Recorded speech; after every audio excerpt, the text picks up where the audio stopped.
عبارت پڑھیں. بسم الله الرحمن الرحيم. اللهم صل على سيدنا ومولانا محمد وعلى آله وأصحابه أجمعين. فضل عمر رضي الله تعالى عنه. وبه قال حدثنا علي بن محمد قال حدثنا أبو أسامة أخبرنا الجريري عن عبد الله بن شقيق قال قلت لعائشة عنها أي أصحابه كان أحب إليه؟ قالت أبو بكر. قلت ثم أيهم؟ قالت عمر. قلت ثم أيهم؟ قالت أبو عبيدة. وبه قال حدثنا إسماعيل بن محمد الطلحي قال حدثنا عبد الله بن هراش الخوشبي عن العوام بن الخوشبي عن مجاهد عن ابن عباس رضي الله تعالى عنهما قال لما أسلم عمر نزل جبرائيل فقال يا محمد لقد استبشر أهل السماء بإسلام عمر رضي الله تعالى عنه. وبه قال حدثنا إسماعيل بن محمد الطلحي وانبانا داود بن عطاء المدني عن صالح بن كيسان عن ابن شهاب عن سعيد بن المسيب عن أبي بن كعب رضي الله تعالى عنه قال قال رسول الله صلى الله عليه وسلم أول من يصافحه الحق عمر وأول من يسلم عليه وأول من يأخذ بيده فيدخله الجنة. وبه قال حدثنا محمد بن عبيد أبو عبيد المدني قال حدثنا عبد الملك بن ماجشون قال حدثني زنجي بن خالد بن هشام بن عروة عن أبي عن عائشة رضي الله تعالى عنهما قالت قال رسول الله صلى الله عليه وسلم اللهم أعز الإسلام بعمر بن الخطاب خاصة. وبه قال حدثنا علي بن محمد قال حدثنا وقيع قال حدثنا شعبة عن عمرو بن مرة عن عبد الله بن سلمة قال سمعت عليا يقول خير الناس بعد رسول الله صلى الله عليه وسلم أبو بكر وخير الناس بعد أبي بكر عمر. وبه قال حدثنا محمد بن الخارس المصري وانبأنا الليث بن سعد قال حدثني عقيل عن ابن شهاب قال اخبرني سعيد بن المسيب ان ابا هريره رضي الله تعالى عنه قال كنا جلوسا عند النبي صلى الله عليه وسلم قال بين انا نائم رايتني في الجنه فاذا انا بامراه تتوزع الى جنب قصر فقلت لمن هذا القصر فقال لعمر فذكرت غيرته فوليت مدبرا. قال ابو هريره رضي الله تعالى عنه فبقى عمر فقال عليك بابي وامي يا رسول الله صلى الله عليه وسلم أغار. وبه قال حدثنا أبو سلم لمن هذا القصر فقال لعمر فذكرت غيرته فوليت مدبرا. قال أبو هريرة فبكى عمر فقال عليك بأبي وأمي يا رسول الله أغار. وبه قال حدثنا أبو سلمة يحيى بن خلف قال حدثنا عبد العالى عن محمد بن إسحاق عن مكحول عن غضيف بن الحارث عن أبي ذر رضي الله تعالى عنه قال سمعت رسول الله صلى الله عليه وسلم يقول إن الله وزع الحق على لسان عمر يقول به.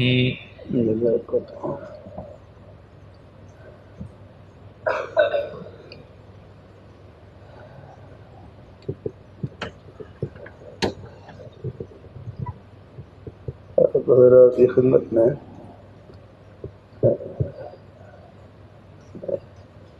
عصمت انبیاء کا مسئلہ ذکر کر رہا تھا. عصمت کا معنی کیا ہے؟ عصمت کا معنی النزاہۃ عن مادۃ المعصیہ، معصیہ کے مادے سے پاک و صاف ہونا.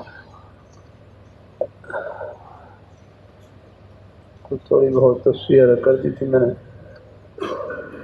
آدم کبھی سوال ذہن میں آ گیا تھا نا. باہر ترجمہ کیا ہے نافرمانی کی، تو نافرمانی سے مراد کیا ہے؟ صورت نافرمانی ہے. ہاں بالکل، ہاں بہت احتیاط کی ضرورت ہے. پہلے میں نے حضرت مولانا خان سے رحمۃ اللہ علیہ کتنا پیارا مفہوم فرمانے لگے، نبوت کا دامن اتنا پاک اور صاف ہوتا ہے اگر اس کو پانی میں بھگو کر نچوڑا جائے جبریل عرش سے آ کر اس سے وضو کرے، اتنا پاک اور صاف ہوتا ہے.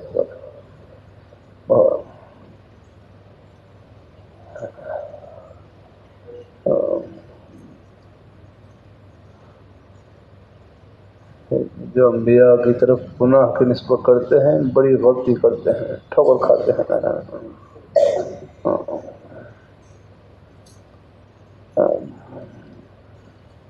وہ خلاف میں پہلے کر دیتے ہیں. باقی رہا صحابہ کرام، تھوڑی سی بات یہ بھی رسم میں نے، تمام کے تمام صحابہ کرام محفوظ ہیں، مغفور ہیں. تمام کے تمام صحابہ کرام محفوظ ہیں، مغفور. محفوظ کا مطلب کیا ہے؟ یہ رہا کہ صحابہ کرام سے تکوینی طور پر ہے، تکوینی طور، تکوین کہتے ہیں جس کا تعلق یہ دنیاوی تکوین امر کن سے ہو، جس کا تعلق ہم کہ صحابہ کرام سے تکوینی طور پر کوئی غلطی صادر ہوئی، اللہ اس کے اوپر اس غلطی پر قائم نہیں ہونے دیتے، بلکہ اللہ اس پر توبہ کی توفیق عطا فرما دیتے ہیں۔ کہ صحابہ کرام سے اگر تکوینی طور پر کوئی غلطی صادر ہوئی تو اللہ تعالیٰ اس غلطی کے اوپر قائم نہیں رہنے دیتے، اللہ فوراً توبہ کی توفیق عطا فرما دیتے ہیں۔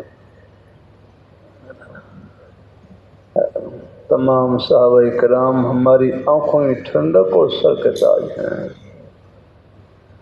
میں چکوال بھی کانفرنس میں تھا، وہاں مجھ سے پہلے ایک عالم دین بڑا پیارا جملہ کہنے لگا، دنیا میں کوئی استاد یہ دعویٰ نہیں کر سکتا کہ میرے تمام کے تمام شاگرد کامیاب ہیں۔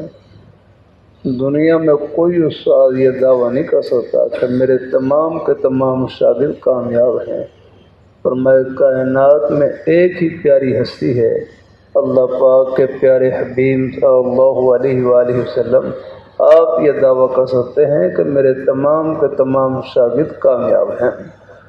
اصحابی کالنجوم بأیہم اقتدیتم اہتدیتم، میرے تمام کے تمام صحابہ ہدایت کے آسمان پر روشن ستارے، جس ایک کے پیچھے چلیں گے جنت کے دروازے پر پہنچ جائیں گے۔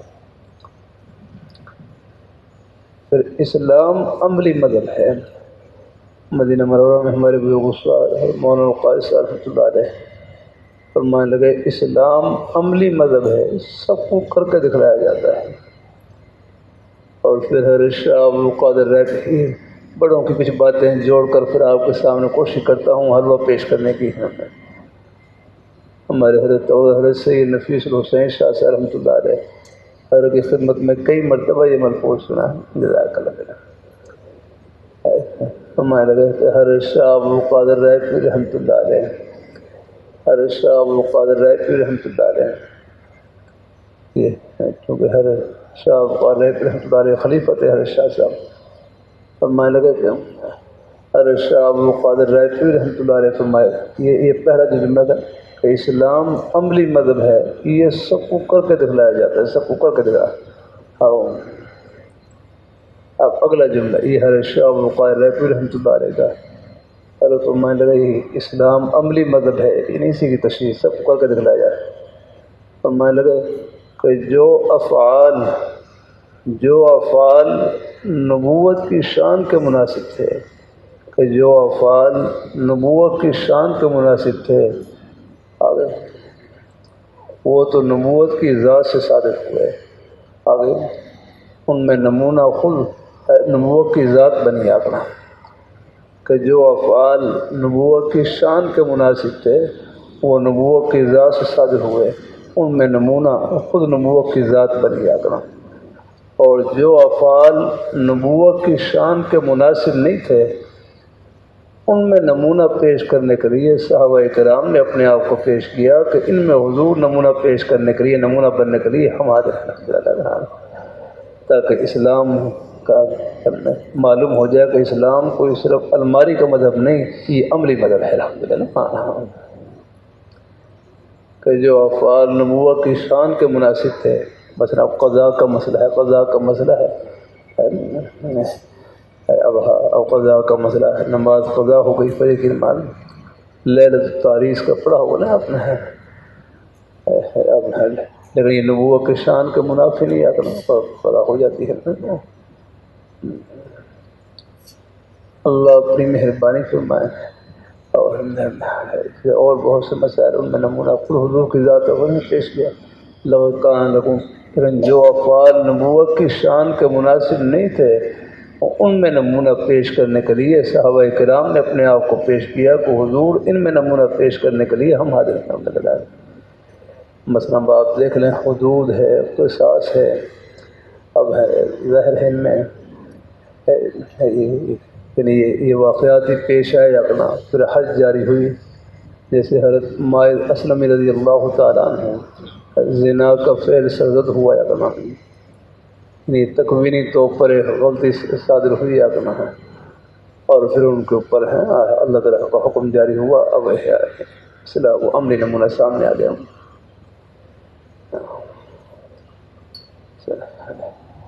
اور مفتی محمود صاحب رحمہ اللہ تعالیٰ بڑی ہستی گزری ہیں، امام اہل سنت شیخ الحدیث حضرت مولانا محمد سرفراز خان صاحب رحمۃ اللہ علیہ فرماتے ہیں دورہ تفسیر میں کہ ہم حضرت مفتی محمود صاحب رحمۃ اللہ علیہ کو ٹینک الاسلام کہتے ہیں۔ ٹینک الاسلام یہ اسلام کا ٹینک ہے۔ اللہ پاک اللہ اپنی مہربانی فرمایا، بڑے حضرات بڑی ہستیاں تھیں الحمدللہ۔ یہ اسمبلی میں ہمارے چند کافی حضرات ہوتے ہیں، میں بنور ٹاؤن میں تھا، وہاں ڈاکٹر رضا سکندر صاحب رحمہ اللہ تعالیٰ بخاری شریف کا آخری سبق تھا، اس میں درس دے رہے تھے، اسی دوران ہی ہم فرمانے لگا یہ ہمارے کتنے ہمارے اکابر حضرات، انہیں یہ اسمبلی میں چند ہمارے اکابر حضرات ہوتے ہیں، کتنے فتنے ایسے ہیں کہ اسمبلی کے دروازے سے نکلنے سے پہلے ہی یہ بند باندھ دیتے ہیں، اپنے بڑوں کے بارے میں حسن لگیا ہے جہاں تک ہو سکے الحمدللہ۔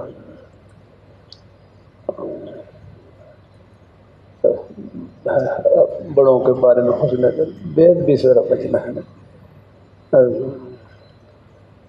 ہمارے مدینہ منورہ ہمارے بزرگ صاحب فرمانے لگے بے ادبی پر کوئی فتویٰ تو نہیں دیا جا سکتا، لیکن بعض دفعہ بے ادبی ایمان کے سلب ہونے کا ذریعہ بن جاتی ہے، خطرہ ہوتا ہے لگنا۔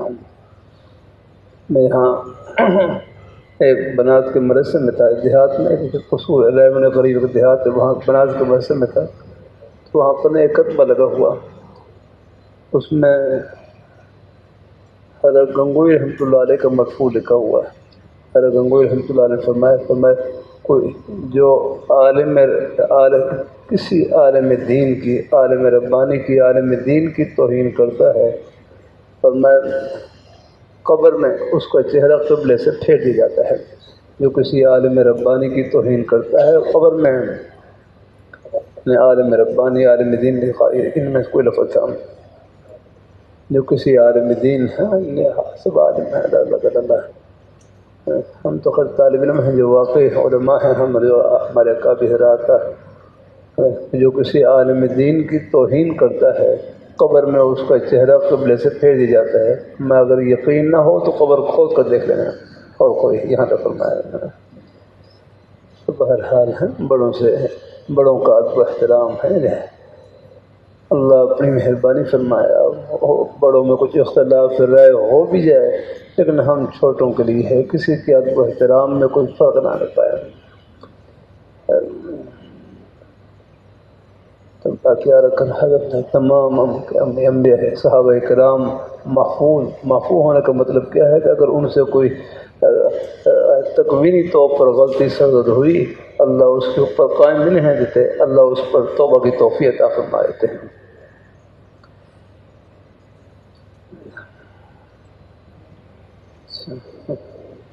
کیا کروں، اللہ اپنی مہربانی فرما، گھڑی بھی تیز، کیا کروں سفر، لیکن چلو ایک لفظ ہی مل جائے، فائدے سے خالی نہیں ہے انشاءاللہ۔ الحمدللہ اللہ پاک مہربانی فرمائے، باقی انشاءاللہ کچھ تھوڑی سی بات اور بھی ہے، انشاءاللہ تعالیٰ کو منظور ہوا تو ایک بات ہے، ایک بات اور ہے وہ کچھ کریں انشاءاللہ، اللہ پاک کو منظور ہوا تو کروں گا انشاءاللہ، کوئی تھوڑی دن۔ اچھا یہ کیا اچھا کیا لکھا ہے، دعا کی ہے اللہ تعالیٰ، اللہ پاک اللہ تعالیٰ قبول۔ ہاں کیا سوال ہے؟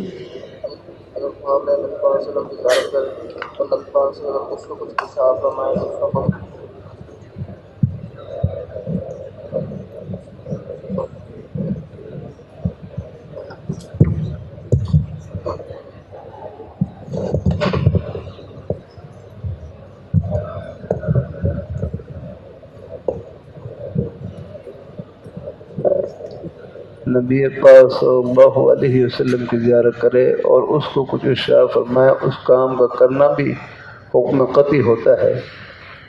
حکم قطعی تو وہی ہے کہ جو ہے نصوص سے ثابت ہو۔